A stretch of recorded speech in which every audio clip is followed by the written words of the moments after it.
Facts for you channel. ఈరోజు వీడియోలో vote ఎలా వేయాలి, కొత్త ఓటర్లకు ఎటువంటి సూచనలు ఉంటాయి అనేది ఈరోజు వీడియోలో చూద్దాం. ప్రజెంట్ అయితే 2 తెలుగు రాష్ట్రాల్లో అయితే ఎన్నికల హడావిడి అయితే నెలకొంది కదా. ఈసారి భారీగా కొత్త ఓట్లు కూడా వేయనున్నారు. సో లక్షల మంది కొత్తగా ఓటర్ కార్డు కోసం నమోదు చేసుకున్నారు. వాళ్ళకి ఓటు కూడా వచ్చింది. అయితే తొలిసారి ఓటు వేసే వారికి ఓటు ఎలా వేయాలి, పోలింగ్ స్టేషన్లో జరిగే ప్రక్రియ ఎలా ఉంటుంది, ఈవీఎం మిషన్లు అంటే ఏంటి, వీవీప్యాట్స్ అంటే ఏంటి అనేది ఈరోజు వీడియోలో తెలుసుకుందామండి. అలాగే మొదటిసారి మన ఛానల్ చూస్తుంటే లైక్ అనేది చేయండి, షేర్ చేయండి, సబ్స్క్రైబ్ చేసి పక్కనే ఉన్న బెల్ ఐకాన్ అనేది తప్పనిసరిగా యాక్టివేట్ చేసుకోండి. అలాగే తెలంగాణలో 17వ పార్లమెంట్ స్థానాలతో పాటు ఓ అసెంబ్లీ స్థానానికి ఉప ఎన్నిక కూడా జరుగుతుంది. ఇప్పుడు ఇది వచ్చేసి రేపు అంటే మే 13 సోమవారం రోజు పోలింగ్ అనేది జరుగుతుంది. ఇప్పటికే అధికారులు కూడా అన్ని ఏర్పాట్లు అనేది కూడా కంప్లీట్ చేసుకుని ఉన్నారు. ఈసారి 2 తెలుగు రాష్ట్రాల్లో భారీగా యువత ఓటర్లు అనేది వేయనున్నారనమాట. వీరు తొలిసారి ఓటు హక్కును వినియోగించుకొని ఉన్నారు. అయితే ఓటు ఎలా వేయాలి, పోలింగ్ స్టేషన్ లోపల ఏం జరుగుతుంది అనే విషయాలు చాలామందికి తెలియవు. అసలు పోలింగ్ స్టేషన్లో లోపల ప్రక్రియ ఎలా ఉంటుందో ఈరోజు వీడియోలో చూద్దాం.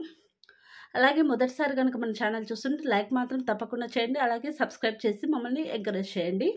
పోలింగ్ స్టేషన్ అంటే బూత్లో ఓటు వేసే ప్రక్రియ ఎలా ఉంటుంది అంటే, ముందు ఓటర్లు తమ పోలింగ్ బూత్ను కనుగొనుకోవాలి. ఎక్కడ ఉంటుంది అంటే electoralsearch.inకి వెబ్సైట్లోకి వెళ్ళి చెక్ చేసుకోవచ్చు. లేదా voter help line number 1950 call చేసి కూడా కనుక్కోవచ్చు. పోలింగ్ స్టేషన్కి వెళ్ళే ముందు ఓటర్ ఐడి లేదా వేరే గుర్తింపు కార్డు అంటే మీ దగ్గర ఉన్న ఆధార్ కార్డ్ కానీ ఇంకేదన్నా కానీ ప్లస్ ఓటర్ స్లిప్ కూడా తీసుకువెళ్ళాలి.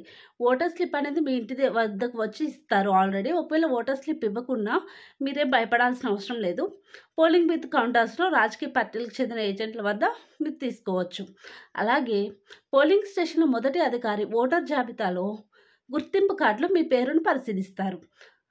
తర్వాత మరో అధికారి మీ వేలికి ఇంకను అంటిస్తారు. ఆ తర్వాత ఓ చీటీ ఇస్తారు.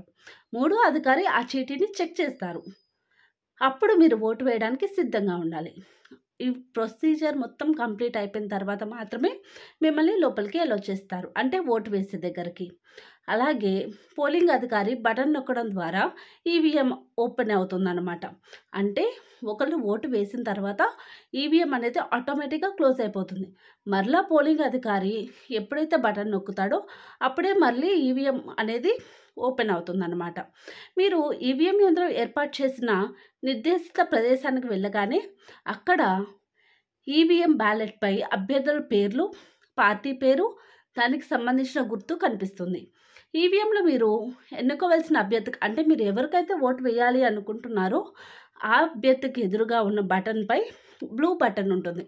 ఆ బ్లూ బటన్పై నొక్కాలి. అప్పుడు దాని పక్కనే ఉన్న రెడ్ సిగ్నల్ వెలిగిద్ది. దాంతో పాటుగా బీప్ అనే ఒక శబ్దం కూడా వస్తుంది. అప్పుడు మీ ఓటు నమోదైనట్టు లెక్క కడతారు. మీరు ఓటు వేసిన తర్వాత ఓ స్లిప్ వస్తుంది.